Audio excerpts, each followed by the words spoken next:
Down. So once upon a time, as so happens, an alien race decided to go on to sabbatical. And the way that this alien race chose to go on sabbatical, they would pick another planet in the multiverse. And it just so happened that these people, these aliens, they picked Earth because they had read such inspiring teachings. They had seen such amazing things from these earthlings, from these human beings, that they wanted to be among them. This race, this human race, this race of Dr. King, this race of Gandhi, this race of so many, of the Buddha, of Jesus, they wanted to be among this human race, and so they decided that they would teleport themselves down into Earth, and they decided that they would do so into a middle school because it was the easiest one in this particular school district to get into halfway through the year. And they decided because their alien form was a little confusing for humans and it would be a distraction, they surveyed all of the forms of humanity. They surveyed all of the physical forms of human beings, and they decided each one on a different one that they thought was beautiful, that they thought was good. And so they came down looking very different, all three of them. One of them was particularly excited about this rounded, plump body.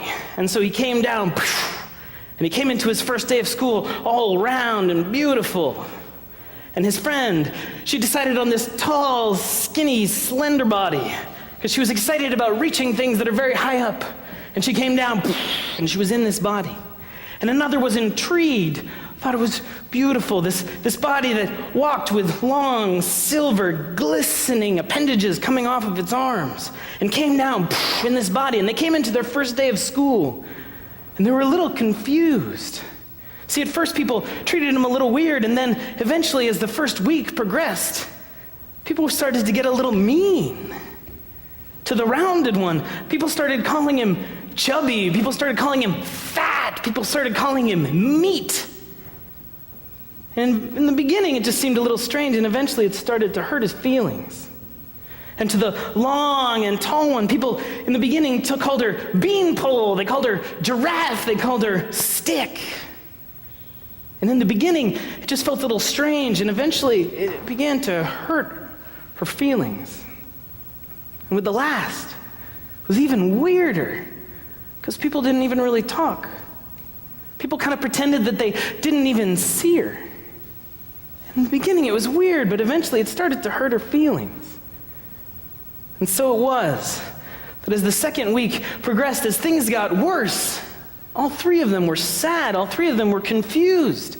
This was certainly not the race, this was certainly not the human race they had heard of, they had read of. This was not the people of King. This was not the people of Gandhi, of the Buddha, of Jesus. This was not these people that they were excited to be among. This was not the vacation they had planned. And so they decided that something was clearly amiss, that some kind of malevolent force was clearly controlling their minds.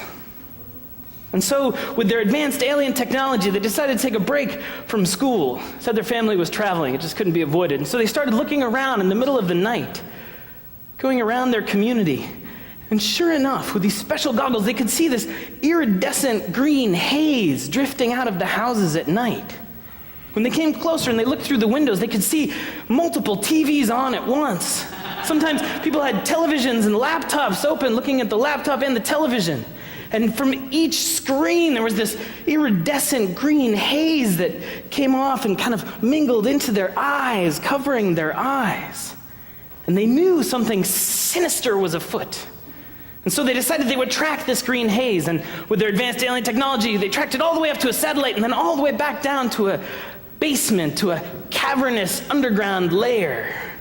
And there was only one way into this underground lair, and it was marked with bars, with this danger, keep out. But sure enough, the skinny one was just skinny enough to fit through the bars. And so she did. She got through the bars, squeezing just as tight as she could, and she popped it open on the other side and let the others in. And they went down a long and winding staircase.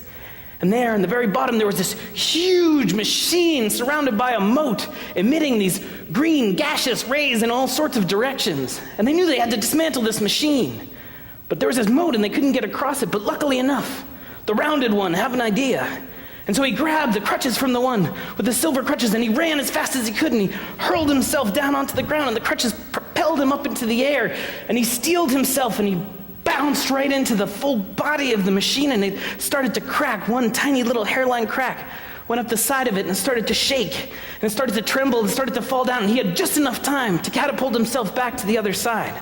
And they all ran out, and the green gas no longer emitted from the cave, and they looked around, and it was the middle of the night. But they saw the most beautiful thing. From every house, people came out.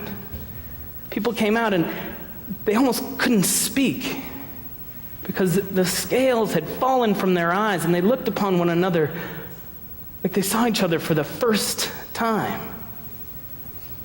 And they saw such unspeakable beauty, and they were never the same again. Amen. So I invite you guys and everyone to rise.